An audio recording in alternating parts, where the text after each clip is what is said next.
Is your phone having trouble recognizing your fingerprint? Before registering your fingerprints, you can quickly check whether the fingerprint recognition is working properly. Let me show you how.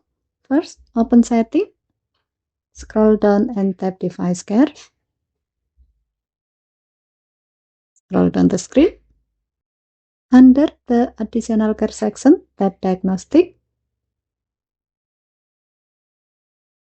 Then tap Phone Diagnostic. Here, find and tap Fingerprint Recognition.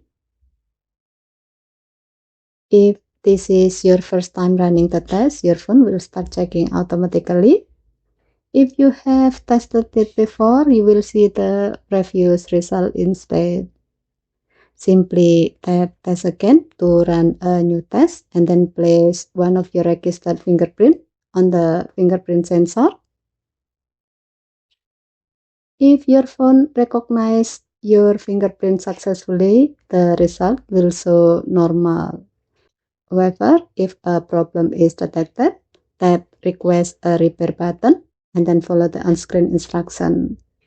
And that's how to test fingerprint recognition on the Samsung Galaxy S26 Ultra. Okay, thank you for watching. Please help to like and subscribe. Have a nice day.